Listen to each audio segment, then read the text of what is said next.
అందరికీ నమస్కారం. ఈరోజు నేను ఒక వార్త చూసి ఆ వార్తపై స్పందించాలని చెప్పి నేను ఇలాగ ప్రజల ముందుకి వచ్చా.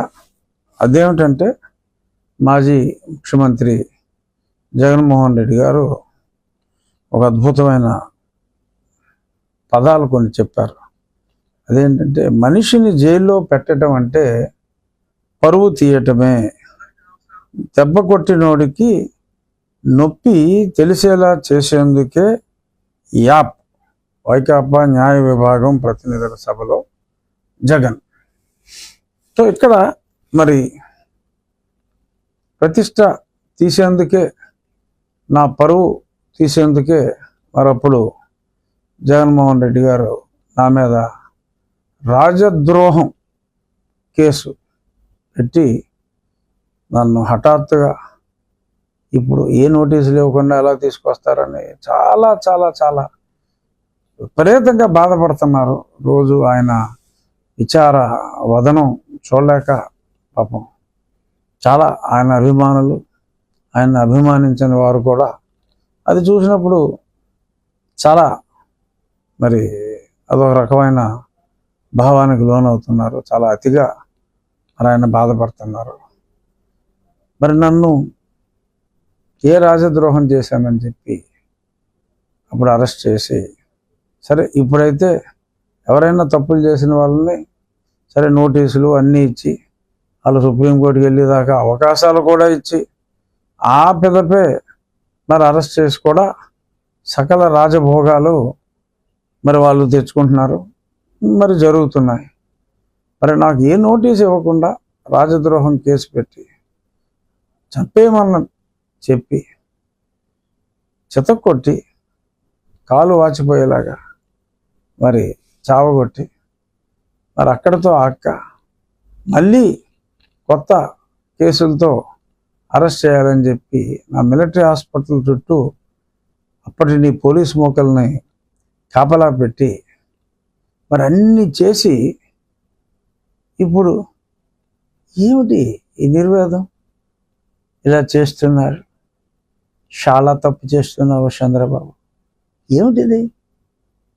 నీవు నేర్పిన విద్యయే నీరజాక్ష. అలాగని ఈ ప్రభుత్వం అలా చేయట్లా, నీ అడుగుజాడల్లో ఏమాత్రం నడవట్లా. దానికి ఇప్పుడు యాప్, ఇలాంటి యాప్లు గీపులు పెట్టకుండా అప్పుడు మీరు చేసిన అన్యాయాలకి నేను పెట్టిన యాపే నా రచ్చబండ. ఆ యాప్ ద్వారా నేను ప్రజల మనోభావాలన్నీ, ఎవరెవరు ఇబ్బంది పడుతున్నారు, ఏమేమి తప్పులు ఈ ప్రభుత్వం చేస్తుంది అనేదాన్నే నేను ఏకరువు పెట్టా. మరి ఏకరువు పెట్టిన తర్వాత మరి నన్నే తీసుకెళ్ళి ప్రతిపక్ష ప్రభుత్వాన్ని ప్రశ్నించినందుకే ఈ కేసులు పెడుతున్నారని చెప్పి అన్నారు. అప్పుడు నేను కూడా అదే చేశా. అప్పుడు ప్రభుత్వాన్ని ప్రశ్నించా, కేవలం ప్రెస్ మీట్ పెట్టి ప్రశ్నించా, ఇది సరి చేసుకోండి, ఇది సరి చేసుకోండి అని. మరి ప్రశ్నించినందుకు మీరు అంత చేశారు. ఈ వార్త చదివి నేను స్పందించడం నా బాధ్యతగా భావించి నేను మాట్లాడుతున్నా. ఎందుకంటే నేను రాజకీయాలు మాట్లాడటం మానేశాను.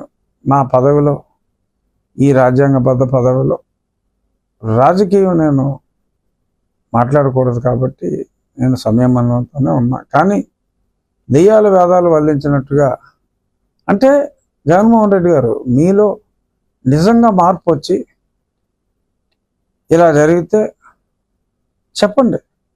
అప్పట్లో నేను రఘురామకృష్ణరాజుని మరి అరెస్ట్ చేసి మరి ఇలాగా కొట్టించడం, సరే అది మీరు ఒప్పుకోలేరు కనుక అలాగా మరి అలా చేయటం, అప్పటి పోలీసు వారు అలా చేయటం చాలా తప్పు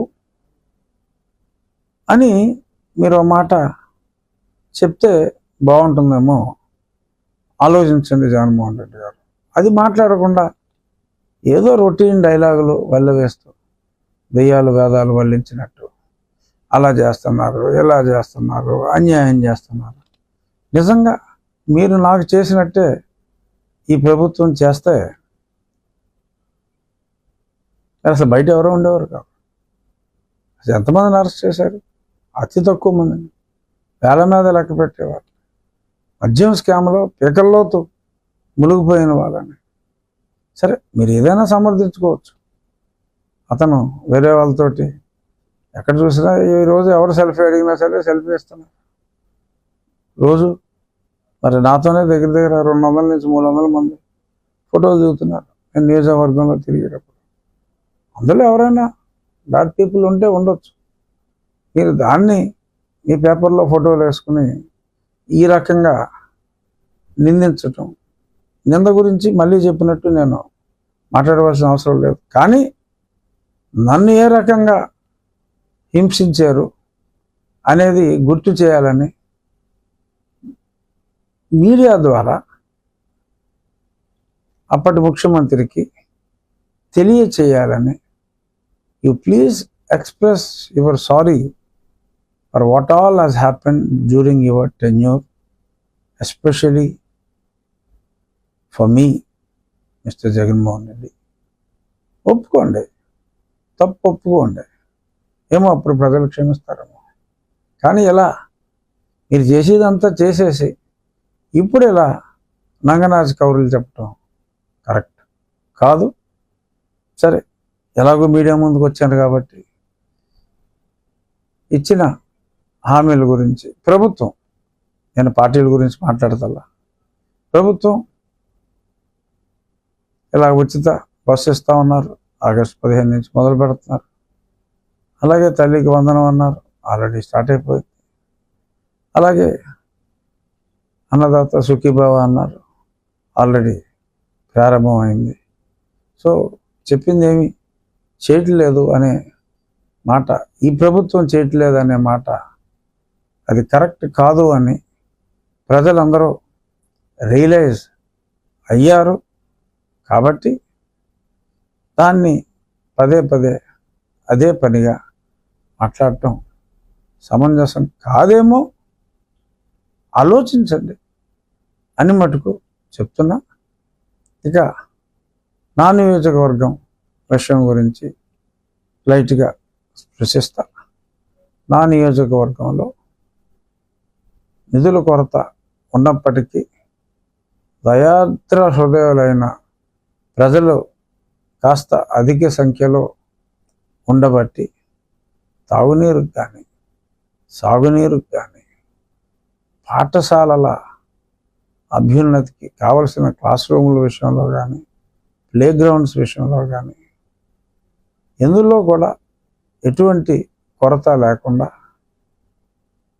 పబ్లిక్ పార్టిసిపేషన్తో ఈవెన్ రాష్ట్రంలోనే ప్రప్రథమంగా నా నియోజకవర్గం మొత్తం ఒక ఓన్ ఆప్టిక్ ఫైబర్ నెట్వర్క్ వేసి మరి 500 పైగా కెమెరాస్తో ప్రతి నూక్ అండ్ కార్నర్ కవర్ చేస్తూ లైవ్ చూసే విధానం, ఒక సర్కిల్ ఆఫీస్లో ప్రతి కెమెరా కూడా లైవ్ చూసే విధంగా, అలాగే జియో ఫెన్సింగ్ కూడా సాఫ్ట్వేర్లో ఇంక్లూడ్ చేసి ఎవరైనా ఒక నోన్ క్రిమినల్ ఉంటే మా ఉండి నియోజకవర్గంలోకి వస్తే మరి అతను ఎవ్రీ సింగిల్ మూమెంట్ కూడా ఎక్కడెక్కడ మూవ్ అయ్యాడు, ఆడ మా ఏరియాలోకి ఎంటర్ అయ్యాడంటే క్రిమినల్ మాకు అలర్ట్ వచ్చేసే విధంగా అధునాతన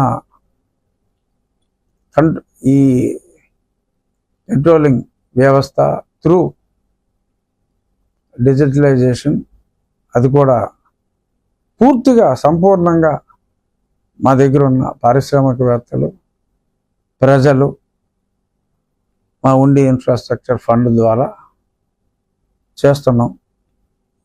that is going to be the total game changer for crime control in the state of Andhra Pradesh. తప్పకుండా ఇది జరిగిన తర్వాత గౌరవనీయ ముఖ్యమంత్రి గారు రాష్ట్రం అంతా కూడా అతి తక్కువ ఖర్చుతో కేవలం ఒక 700-800 కోట్ల రూపాయలతో Andhra Pradesh very soon it is going to be A crime free state. ఎందుకంటే ఆ భయం ఉంటే వాగ్దానం చేసేవాళ్ళు కానీ ఇంకొకరు కానీ తగ్గుతారు. ఎక్కడ ఏ చిన్న క్రైమ్ జరిగినా చిటికెలో ప్రభుత్వానికి తెలిసే వ్యవస్థ, దానివల్ల ఎక్కువ ఇన్వెస్టిగేషన్ టైం కూడా తగ్గుతుంది, కేసులు సత్వరం పరిష్కారం అవుతాయి. సబ్సిడీలు ఇవన్నీ ఒకటి, but law and order is the most important for any government and it's governance.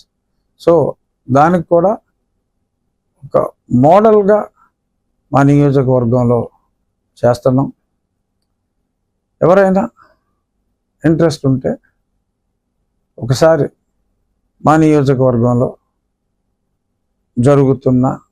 జరిగిన అభివృద్ధిని చూడమని ఈ సందర్భంగా మీడియా మిత్రులకు కూడా నా ఆహ్వానాన్ని అందిస్తున్నాను. ఇదంతా P4 అంటే మేము కొంచెం ముందే ఆ నియోజకవర్గంలో స్టార్ట్ చేశాను. Individual welfare is one aspect. నేను మా నియోజకవర్గంలో పబ్లిక్ ద్వారా పబ్లిక్ ఎమ్యూనిటీస్ని మెరుగుపరుచుకునే విధంగా, అది కూడా P4లో భాగమే, మెరుగుపరిచే విధంగా చక్కటి కార్యక్రమాలు మేము చేస్తున్నాం. సో ఇంట్రెస్ట్ ఉన్న మీడియా మిత్రులు ఇంకెవరైనా కానీ మా నియోజకవర్గంలో జరుగుతున్న అభివృద్ధిని చూడమని ఈ సందర్భంగా మీడియా ద్వారా అందరికీ తెలియజేస్తూ, ముగించే ముందు మరొక్కసారి జగన్మోహన్ రెడ్డి గారు ఆత్మ పరిశీలన చేసుకోండి. నన్నెందుకు జైల్లో పెట్టారు, నన్నెందుకు హింసించారు, నన్నెందుకు తిరిగి మళ్ళీ అరెస్ట్ చేయడం కోసం మిలిటరీ హాస్పిటల్ బయట పోలీస్ కాపలా పెట్టి తీసుకెళ్లాలనుకున్నారు. ఇవాళ మీ పేపర్ స్టేట్మెంట్ చూస్తే ఆ ఇన్సిడెంట్ అంతా నా కళ్ళకు కట్టినట్టు కనపడి ఇది మాట్లాడవలసి వచ్చిందని చెప్పి తెలియచేస్తూ జై హింద్.